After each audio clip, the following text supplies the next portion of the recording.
Burnout isn't about doing too much. It's doing what's not true for you for too long. And so alignment feels different, right? There's still effort, but there's clarity of direction and growth. And which is why I'm saying we typically don't not know what to do. It's we have to remove the distortions in our map that are on the highway and get the boulder out of the way so we can keep moving with who we are.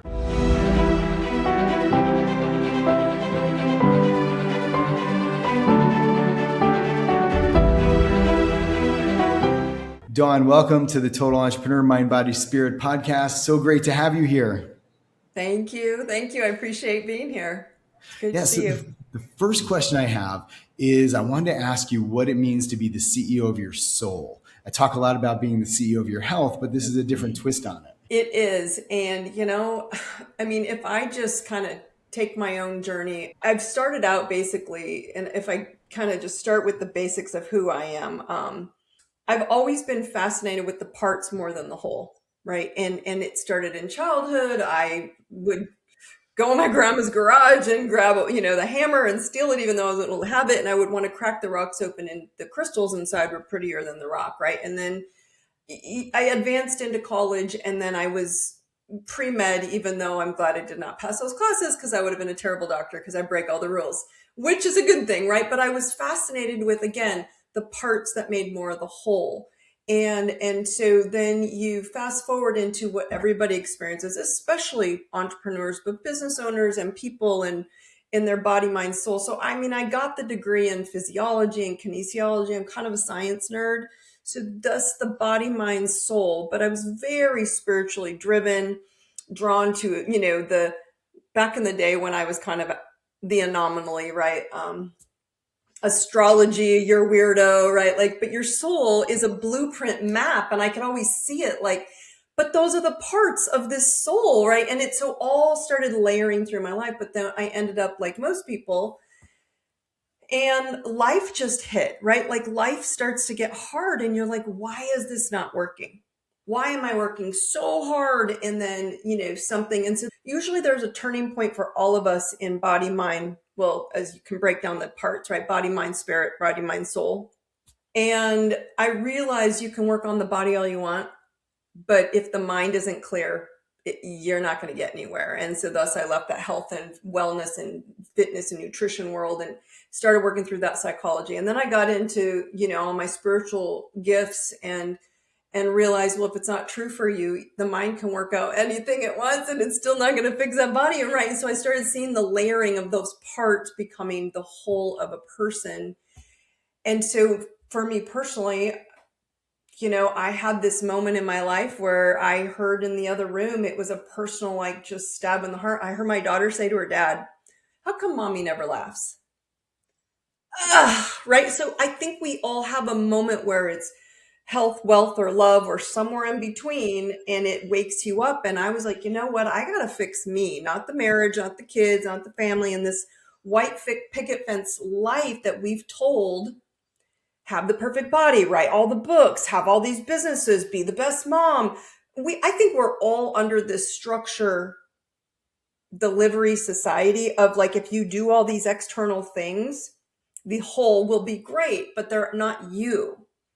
And so I caught myself in that personal snowball and kind of that tsunami of why is my life not peaceful and full? And so that was that moment that woke me up and said, I got to stop fixing everybody else. I don't need to fix a marriage. I got to fix me. So of course my marriage failed. I'm struggling as the weight of a mom, and my health was struggling. And so you kind of brought up the CEO of the body. I had tried to fix the body and it wasn't working. Then I was fixing the mind. And then that tapped me into that last aspect of my life, right? Of, okay, why don't you use what you use in coaching and healing? And I used to do a lot of corporate coaching and training and executives and stuff. And so I was like, this is taking too much time to do just basic structural training, right? Let me just look at their chart and I'll know exactly where their weak spots are, override them, show them where they are so we can take the unconscious, make it conscious. Here's their soul. And now they're not afraid of themselves. They're actually like, oh, that's all I got to do. And it was so much faster than trying to dive into the psychology, even though it is your own psychology. So that's what created basically my Lighthouse Mastery protocol and we'll call it template framework.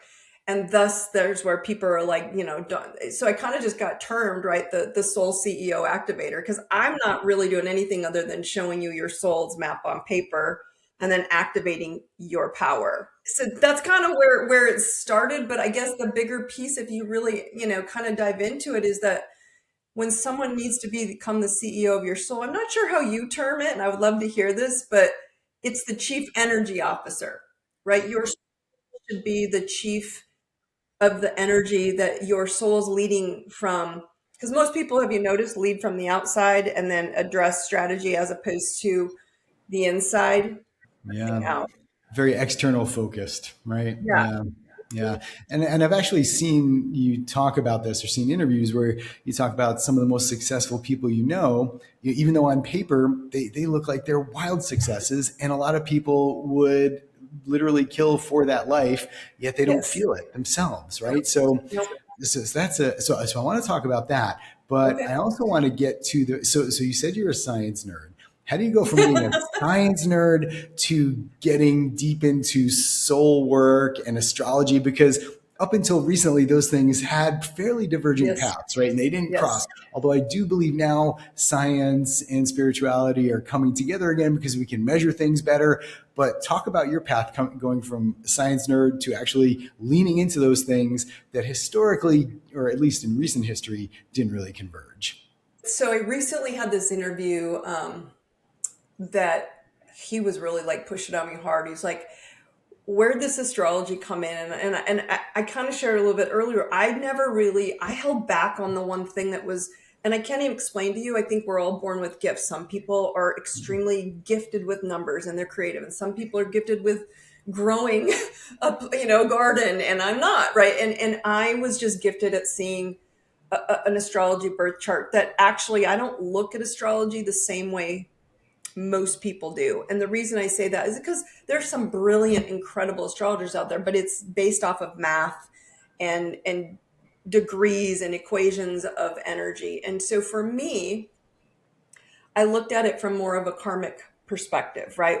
It's a map of you. And so just imagine that you're a soul, and whoever you believe in, God's universe, source, consciousness, whatever it is, we'll just call God for this purpose.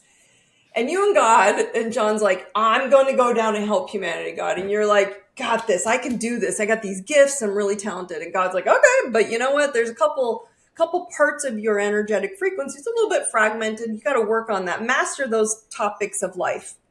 You're like, no, no, no, done with those, not doing those anymore. And like, beep, you're born. And your soul passes through the galaxy, through the universe, through the planetary alignments that look a lot like longitude, latitude lines going on infinite. So you're just passing through energetic grids of frequency, and the planets and universe just match frequency alignments. So, planets have different frequencies. So it's really that simple. And so you got this tattoo of energy, of personality, soul, contracts, challenges, superpowers that we all have. And it's tattoos on your soul, and then you're born.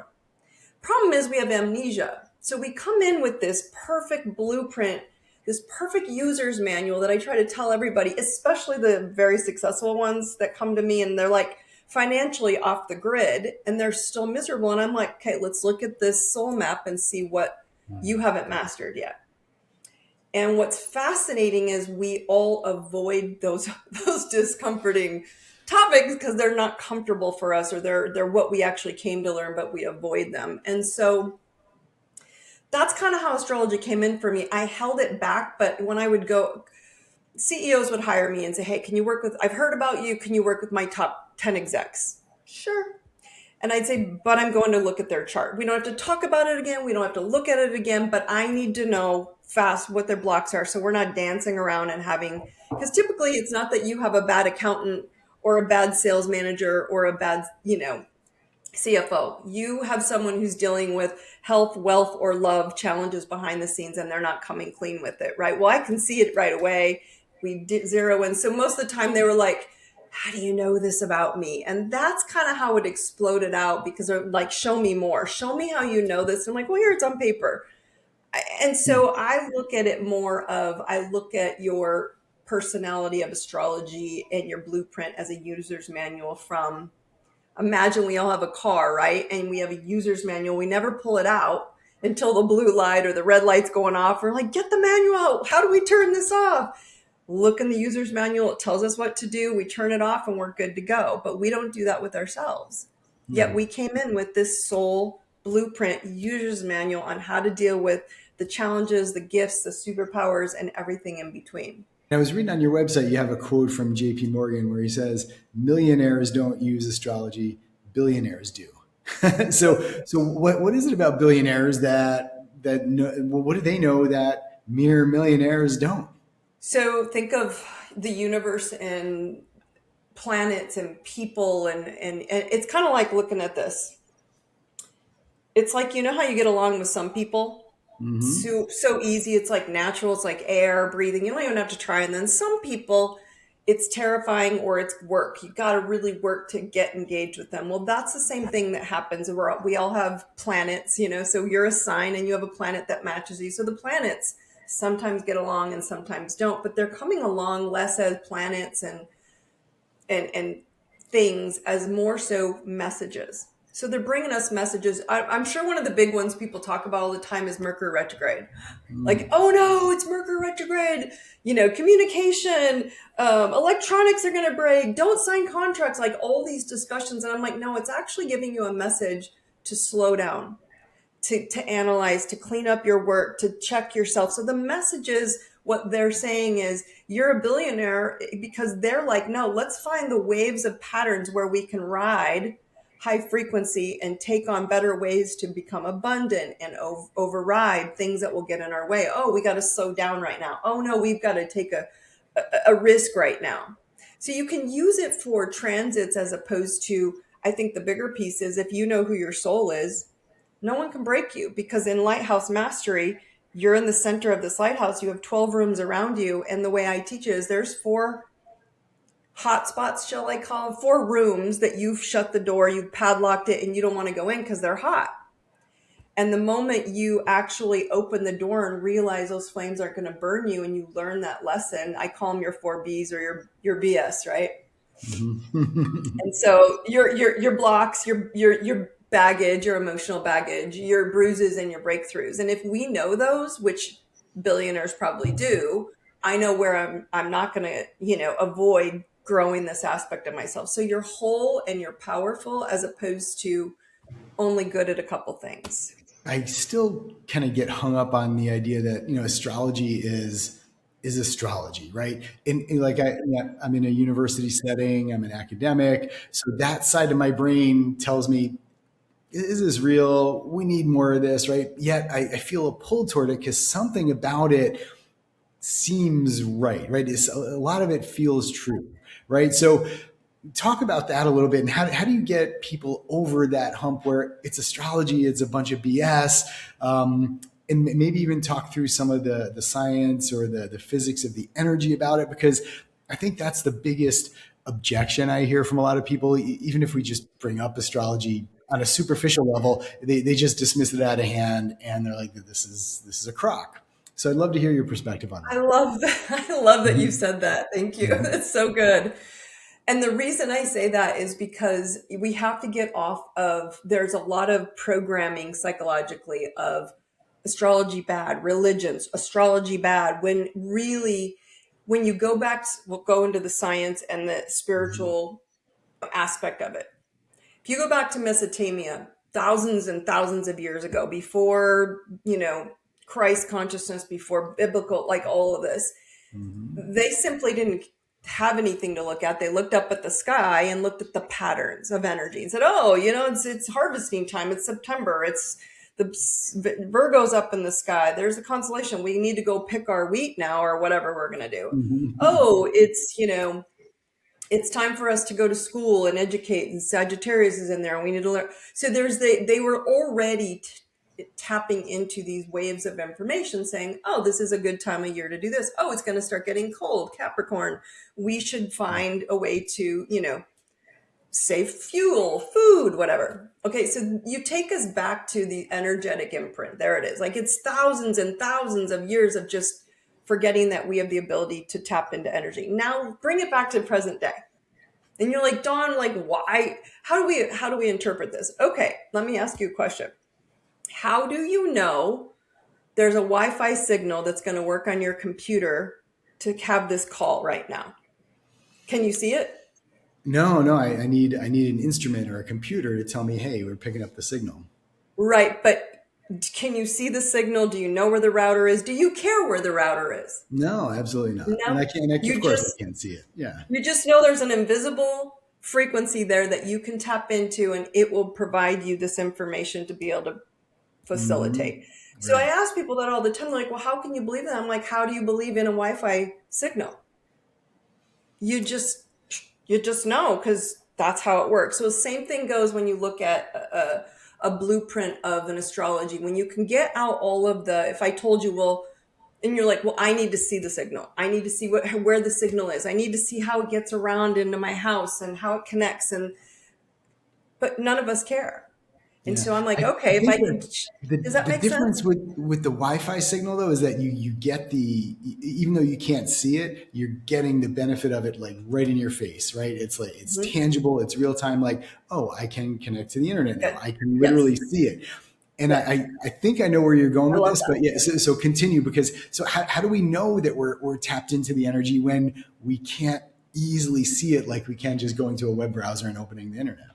So good. So this is where I took astrology and kind of took the old school mentality out of it and turned it into a piece of paper download and said, here's the framework. You're a lighthouse and we're going to go look at your chart. You're never going to look at it again. I just want you to know where these categories are and it's on paper. So I've taken what you can't see and said, "Oh, that's my blueprint of energy.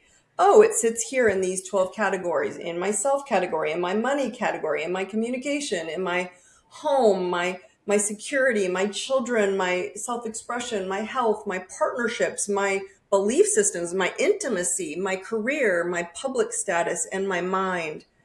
And so if I can show you on paper from what you can't see, made it visual, it's your soul, and I put it on paper for you, you now have a Wi-Fi router saying, hey, here's your new GPS. Hmm. And you don't need to worry about, I mean, I showed you where I got it, so you don't think I'm making it up, that there's no, there's no Mhm. phone or Wi-Fi. So I've showed you the two pieces, which we just took your Wi-Fi router and that's your chart, and we put it into a piece of paper that is your phone. And now we go, oh, now I have a map. And now I have a map on how to move forward and start acknowledging, oh man, John, I have these four hard lessons. They're like going to get my PhD. I don't want to get a PhD in this class. I like this class over here. I like the money class. I'm successful. I'm a business owner. I know, but your relationships, that's what you really can't. That's why you don't have money problems in this lifetime because you're here to deal with the relationship PhD. I mean, maybe you need two PhDs because you're so terrible at it, right? So we're going to work through it and we're going to master that category and yet less about we need to see it on paper because people are human. Does that make sense? Yeah, no, for sure. And I think, there is a energy, right? So like Sure. whatever time and place you were born, there's an Mm-hmm. energy pattern, right? And it's just Mm-hmm. natural. We're born Yep. onto a heavenly body that's being, influenced and impacted by other bodies. So it seems very natural that there would be some sort of effect there just on our physical bodies, right? Because of the energy around us. But I think that's the hard part, right? Because you can't really see it. It's not that obvious. It's not right in your face. But I think anytime I talk to somebody who's read their chart, inevitably they're like, oh yeah, it kind of got me pretty well, you know. I've taken it past the get me pretty well to the I want to know where your karmic master classes are. That's all I care about. You're already good at teaching, right? That's probably not hard for you to be a teacher. You're probably just a natural teacher. So do I have to teach you how to be a teacher? No. But there's a couple areas in your life that probably need some training, go to class. It's Right. just that simple. So I take what you can't see and make it easy to see. And you're absolutely right. It is hard for people. What I want people to realize is what's hard for you is actually why you're here. Because people ask me all the time, what's my purpose, Dawn? And I'm like, to get your shit together. That's what your purpose is. Not about a job or a thing. It's to get this together so we become more whole. And I mean, a lot of people refer to it as Christ consciousness. You've mastered all of you and you're completely an unmoving lighthouse. Yeah. I mean, my naive feeling is that we're here strictly to experience joy. And like getting our shit together to me means getting all that stuff out of the way so you can feel joy and just do that, you know? So what do you think of that? It'd be interesting to hear your Have perspective. you noticed, though, how many people aren't at peace?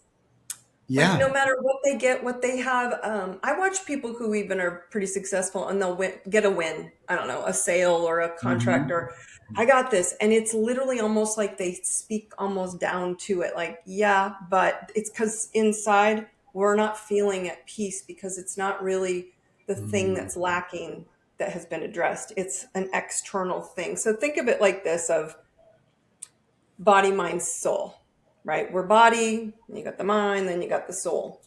And they're more equated for people in their brains to associate with things or anything the body you can touch, a house, money, cars, whatever. The mind is your thoughts and the soul is truth. Okay. And so we've been living on a planet that has been basically from starting at thing, I want a thing, what do I have to think? And then is it true for me? Which people are starting to realize I got the thing, I got the money, I got the house, I got all the white picket fence, and it's not, I'm still not truthfully at soul level. I'm not at peace. And what happened is, give it like this spiritual awakening, call it. I'm not a fan of all the spiritual words, only because it gets people to get lazy within their soul. Right? So we inverted. And the energy on the planet, call it energy. I know people struggle with, I can't see it. No, but you can feel it. So the energy inverted. So now, instead of going to things first, we go into truth. And if you know your soul's truth and know who you are authentically, we choose, is this true for me? What thoughts need to align with that? And the things just fall into place. They just are attracted to you because it's true for you, as opposed to hoping the thing will be true for you. It's a different frequency of it just completely inverted in the way we're starting to align. And those are the three steps that I go through with every client. Your Do you understand your BS? Your we'll call it your blind spots. You're right, your four blind spots that you avoid. Are you living authentically? And then step two, like, are you truly being you? Is this true for you? Or are you just saying it because everybody tells you you're going to want it? And the third step is choice. Is it a want or a need? Right? Because most people are going from neediness and I need that so I'll feel better. And that's a place of lack and scarcity, because if you think you need it, it means you don't have it. Now, if you're in a want mode, totally different game, right? I know who I am. I know this is true for me, and I want this, and this is how I will align myself. So this feels fulfilling. Does that make sense? Yeah, no, it does. And the thing about it is that it's pretty simple, but it's not easy, right? Like it's not. Yeah, It's so yeah, true. Yeah, yeah, for sure. yeah. So what's the? Have you noticed a subconscious pattern that you just keep seeing over and over again in high achievers that maybe keeps them stuck or keeps them from fully experiencing joy? Um, because they're constantly in this driven clients, anybody, right? They're in a constant state of not yet, right? Like if Ah. you look at the word, my company name, I deserve it now, right? Hmm. And so it deserve, I think it gets kind of tripped up, like, oh, because it's not like, oh, I did all these things, I did a good life so I deserve a good life. It's more about the Latin breakdown of D and serve, right? What to serve, right? And it's not about who you are serving, it's what are you serving yourself. So if you look at those drivers that you just described, they're in this whole, I'll deserve it when. It's that not yet. I'll deserve it when I hit this goal. I'll deserve it when I fix this, when I prove this, when I help XYZ person, whoever, right? Places, persons, circumstances. And then that loop never ends because we're constantly in the, when I hit this experience, then I'm going to feel full. And so, because the issue isn't achievement, it's about receiving and holding. And high achievers are incredible at doing, but uncomfortable with keeping and holding. And so the goal kind of the goalpost is always moving to some external achievement.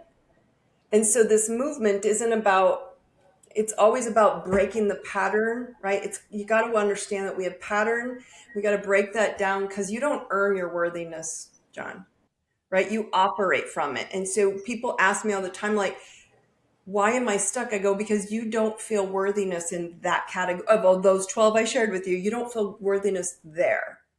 We can overachieve over here and do more, but when you do, you stop delaying your life. You stop making it a one day thing. You begin serving yourself from confidence instead of questioning. If I do that, will I be full? If I do that, will I feel true? It's never anymore because you know who you are. And that's a hard place to be, right? Yeah, no, that's such a good point, and it makes me think of the entrepreneurs that I work with. One of the biggest complaints or things they talk about is this idea of imposter syndrome, right? Like, Yeah, who am I to be it's running huge. this company? I'm not qualified. I Yep. shouldn't be here. I don't belong in the room. On and on. And it just strikes me that if you feel like you're an imposter, then guess what? You are one, right? So the moment you don't feel like an imposter, the moment you feel like you actually deserve that now to be in that room right now, then you're no Mhm. longer an imposter because nobody else is calling you an imposter. Nobody else is saying, hey, you don't belong here.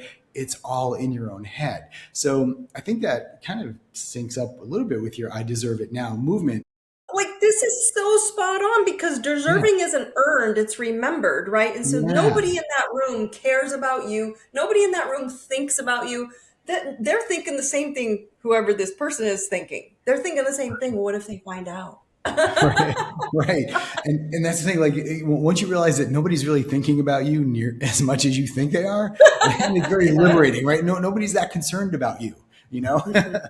yeah, yeah. So what do you see with people? Like, why won't they just let themselves deserve it? Like, because it seems like once they get to that place where like, hell yeah, I do deserve this. Why wouldn't I deserve it? Then that's when all the good stuff starts coming in.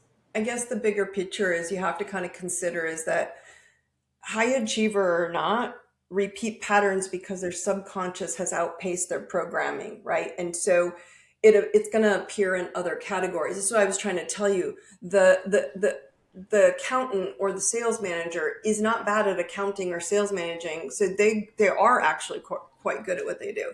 Problem is their subconscious programming is still pushing them into sabotaging their whatever desire is in their heart. So your brain, think of it this way, is wired for familiarity, not growth. This is why we never feel at peace. And you were like, oh, we're here to experience joy. Yeah, if we can understand where we're stuck and where you have blocks. So even when you know better, have you ever noticed this? Like even when you know better, your system chooses what it wants to feel safe. It'll subconsciously sabotage a conversation or relationship. And most of the programming that we have in our systems and our nervous systems, will go into science. We were programmed from 7 to 9 years of age. So now you've got this highly capable adult, right, being run by an outdated 9-year-old nervous system of programs and beliefs. And so that's why I bring in these 4 Bs, your BS, I call it. But where you're blocked is where you have, we'll call it your father wound in your chart. Where your baggage is, I call it the mother wound in your chart.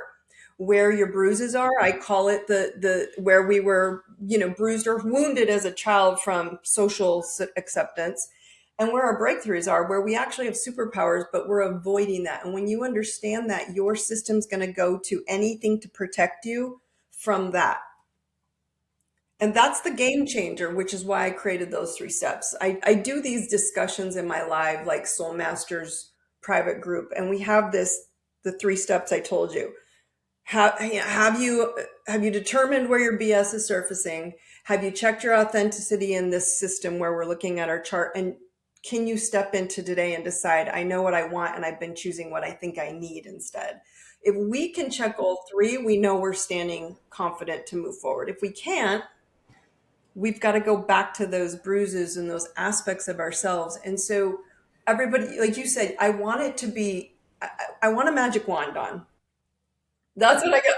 I need the magic wand to make that go away. I'm like, this, you gotta walk into the fire. You gotta walk into that category of your life and go, this isn't going to hurt me. This is actually going to build me up to be more powerful. But we avoid it at all costs because of protection mechanisms within your nervous system, within your ego. Ego is really, so this is kind of, I like ego because ego kind of matches up to astrology.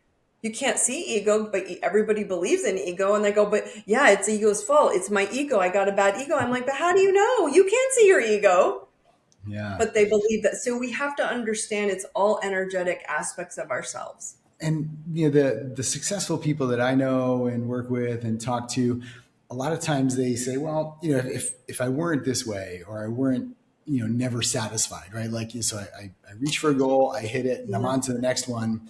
That's the very thing that's allowing me to achieve this success, right? But then there's that hidden aspect of it where, yes, externally they are achieving success, but they still don't feel it. And their response is always like, well, that's because I'm always on to the next thing, right? So, and I'm sure you've seen this in your work with leaders. Talk about that a little bit, because I would love, especially for young entrepreneurs that I work with who have anxiety, more than we used to see. Mm. For me, like, what I would love for them is to realize that, yes, they are worthy now. They don't have to do anything to be great. How do you address that? So anxiety comes up a lot for me in my work. And I'm blessed to have had thousands of clients or groups or whatever to be able to kind of watch. I'm a big pattern person, right? Like if there's a pattern, I see it and like, there it is again. And anxiety is a big one because what happens with anxiety is very simple. When you break it down like this, it's a lot easier for people to grasp. Anxiety tells me when they show up is that they're either, when they tell me their story of why they can't, what's going wrong, whatever, they're either living in the past or the future. They're not present right now. And so when anxiety is showing up, I ask them, like, what is the block? And it's either I'm afraid this is going to happen because it already happened pattern wise, right? In their hot spots, in their chart, I know where they're stuck. So most achievers lead from willpower. If I just override this, and like you said, do the external, and I act like it's not there, and they're not living from authenticity, which is in the future, I got to hurry up. Their brain is like, if I get this done and I got to do that and I have all these projects and so now they're in the future of not being here right now. So it's a present moment that is very hard for people. And so most of them are pushing and proving and producing, and it works until it doesn't. And it's this idea that I'll be happy when, right? I'll be happy when I start the company. When I started the company, but no, now I'll be happy when I get that first customer. Oh, I got the first customer, but no, I'm not happy now. I'll be happy when I get the next customer, or when I hit my first $1 million, or no, you know what? Really, I'll be happy when I exit the company. And actually, a lot of the exited founders I know and work with, they're some of the most miserable, right? Because now they don't know what they're doing. So yeah, I think this whole idea that they're chasing the happiness or whatever it is that's going to bring them that joy is external, when really they can just decide right now that, no, I'm like, skip all that, skip the line and say, no, I'm good right now.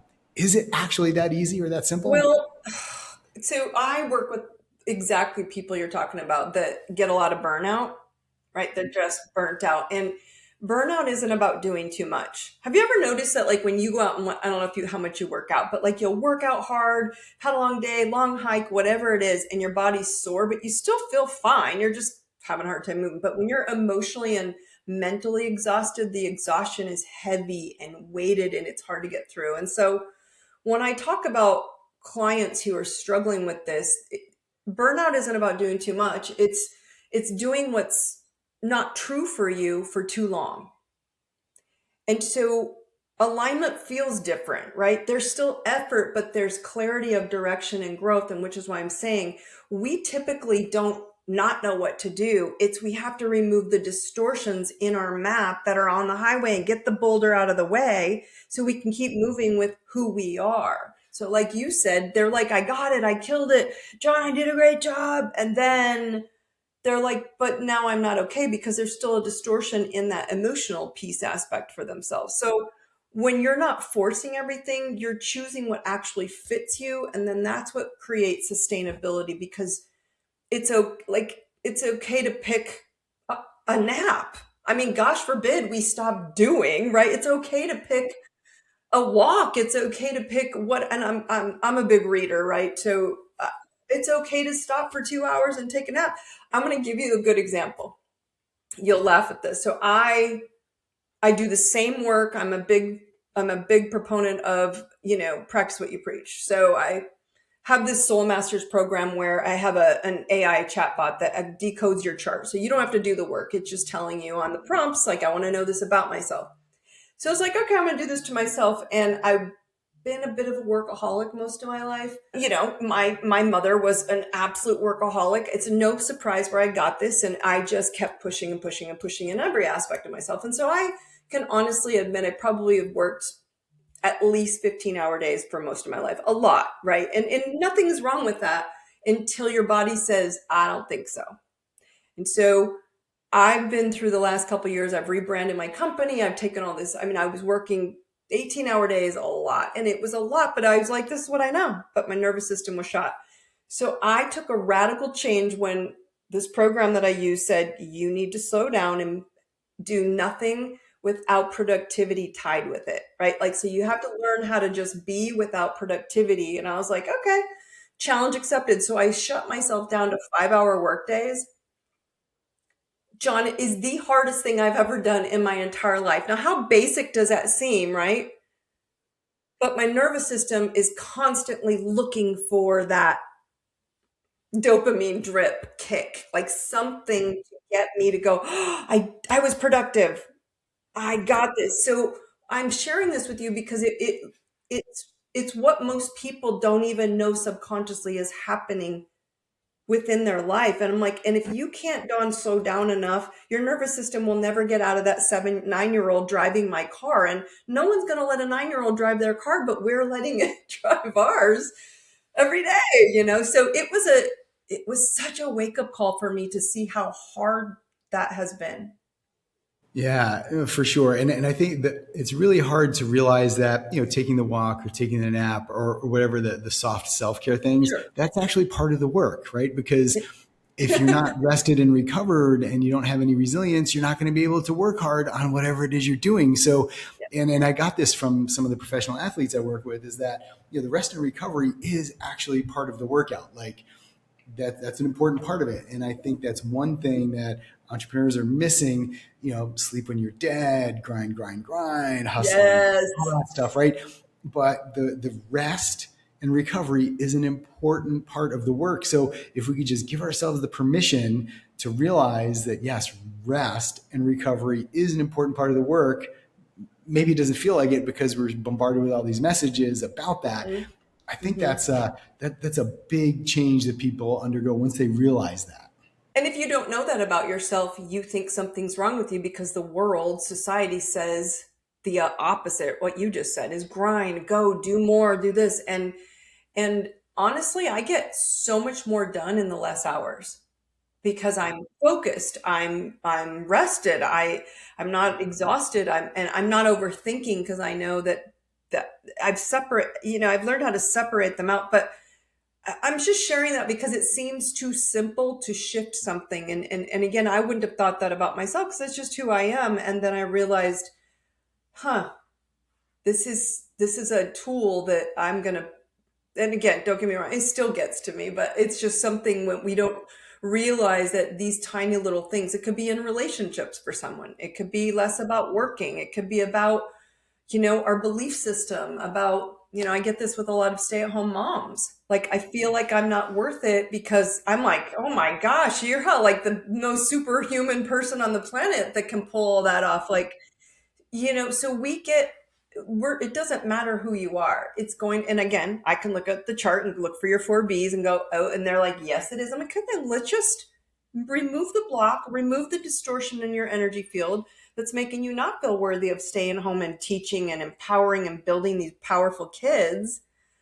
And when you have that removed and realize you are capable and who you are and why you're doing it, it changes the game. And now you let your guard down, the anxiety goes away, and you're present. Yeah, it's tragic to me to hear a lot of stay-at-home moms express that, oh, I'm just a stay-at-home mom, or they don't feel like that's worthy or as valuable as working to make a corporation money, right? Or something like that, right? It's Yeah. extremely valuable, if not one of the most valuable things.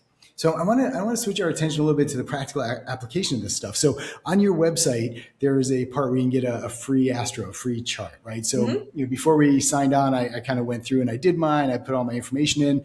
How Cool. so? If somebody were to do that, how do they apply all the stuff they get back? Because I mean, it's not just a It's a quick long paragraph. report. Yeah, I mean, you give quite a bit of information. So how does Yeah. one deal with this? How do you process all that information you get So in? I have these conversations quite a lot, whether I'm speaking on stage or here on a podcast. And my goal is always like, look, everything I'm saying, you can go look at it right now. It kind of highlights those four, we'll call them hot spots in there that are a little bit highlighted. And then people are like, but what do I do with it? So I created just two of the hot spots in my reality check reset course. It's literally 60 minutes. It's two little, containers that kind of help you go, oh, you're right. This is a block. This is a emotional baggage. And now I know how to apply it in my own life instead of, again, I take the chart off. Once you know it, then, and it helps you really kind of set up the first building block of those four B's, which is now I have control over what has been bothering me forever. And I thought it was something wrong with me. And everybody hears I do my own mini podcast for years, and they hear me say you're perfect, and they're like, Dawn, I don't feel perfect. I'm like, you don't feel perfect because you're not addressing this one thing that isn't wrong with you. There's a block there. Now they can see it on paper and they realize, so I'm not crazy. This has been bothering me forever, and I want people to feel whole. Like there's nothing wrong with you. You just have this one area of avoidance and it's a blind spot. So I start them there at Reality Check Reset. It's just like I said, it's a very mini course. Then they can go either into my I Deserve It membership, which is they can take courses there. A lot of people don't want to do live with me, and that's fine. And they can take all my courses, and it's a membership and it's monthly, or they can go into Soul Masters, and that's where I am live. That's where people can get me live. And they do a deep dive on every category of their chart.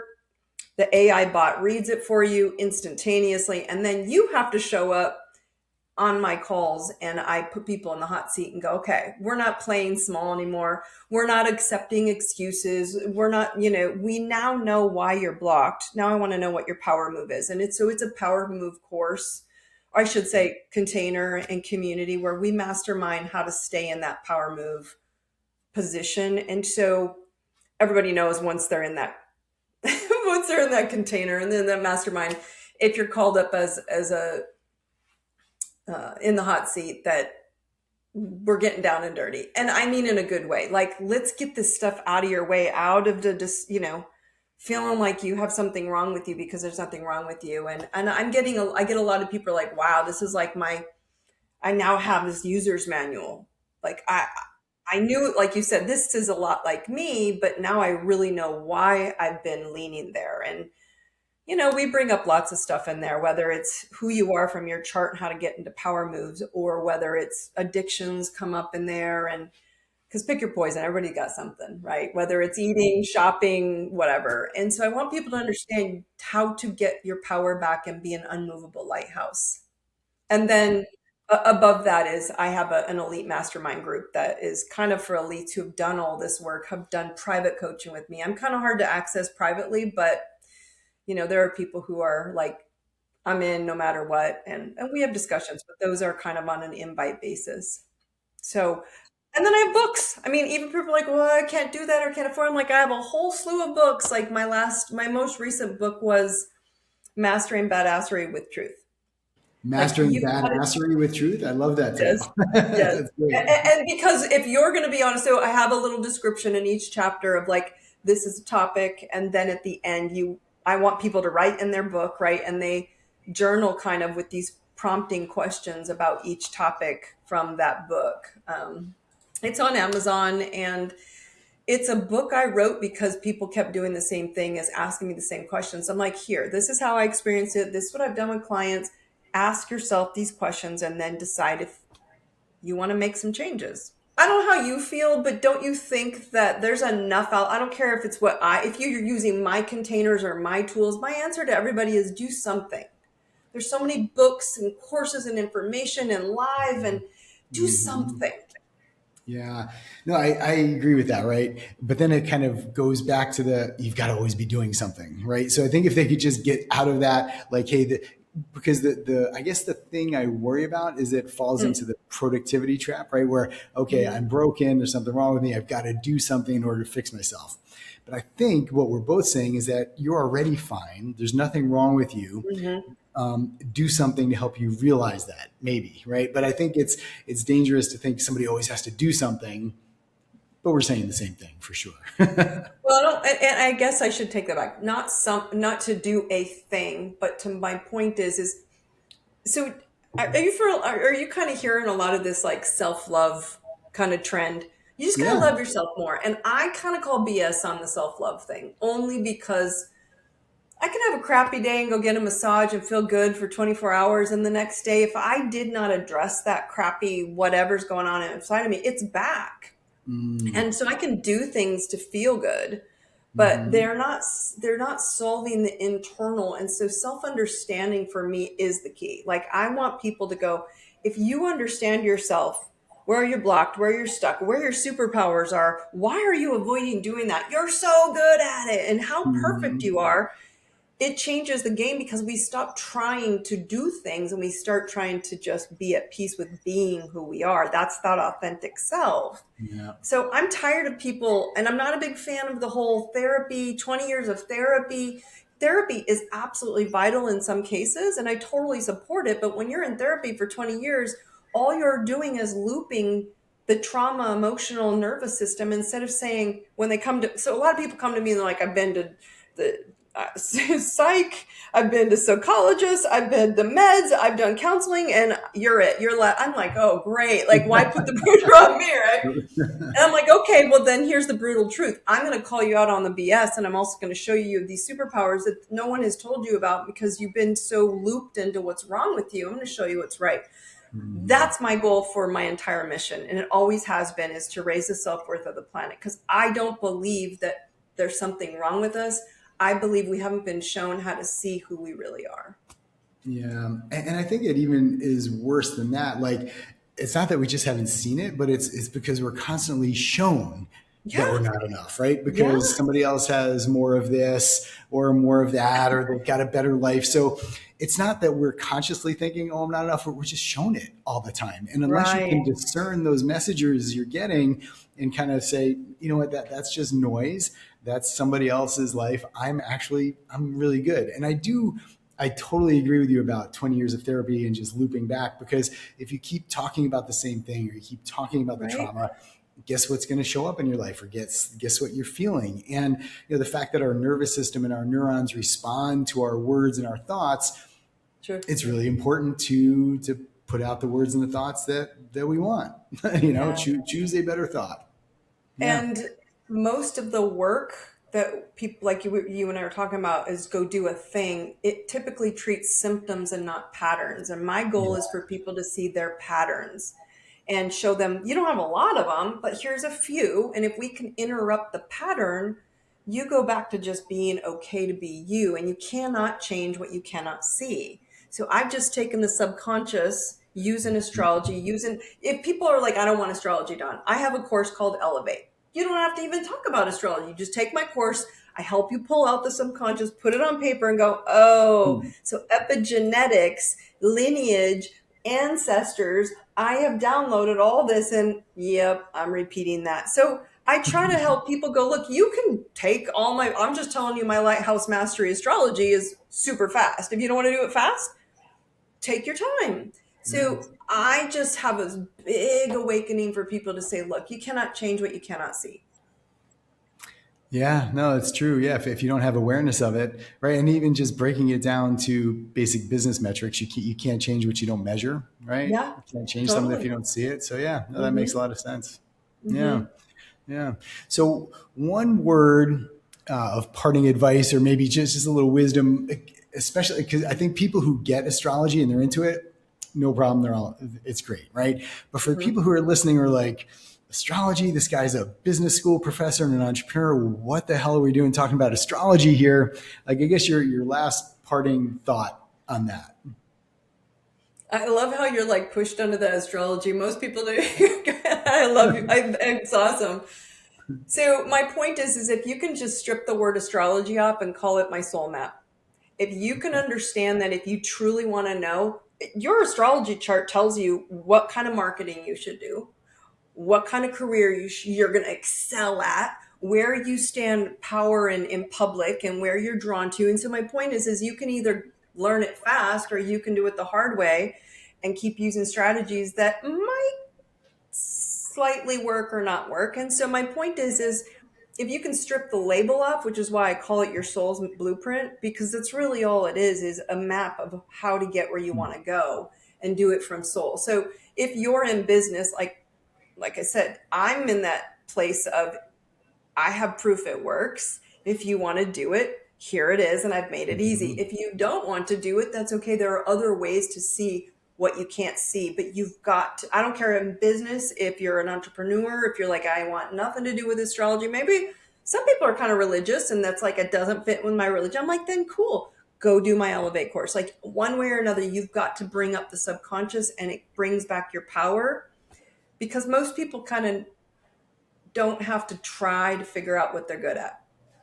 It's Mhm. just what you're drawn to, right? Yeah. It's the information overload scenario we're all in. There's so much information coming at you, and you're like, oh, maybe that's it, and it never allows you to focus on you because you're trying to do so many things out there instead of just going, wait a minute, here's a product that helps me focus on me and how to be more powerful being me. And that's the Mhm. goal, whether you're in business or not. Business is just one of the funny parts where I'm gonna take you back to what you just said earlier. Millionaires don't use astrology, billionaires do. So if you can look at it from that perspective and say, wait a minute, I'm more powerful if I know who I am. And this is just a simple blueprint to show me who I am. Well, Dawn, I really appreciate you sharing your wisdom, your experience with us. I think people are going to benefit from it. So, thank you so Good. much. I appreciate it. You're welcome. Thank you.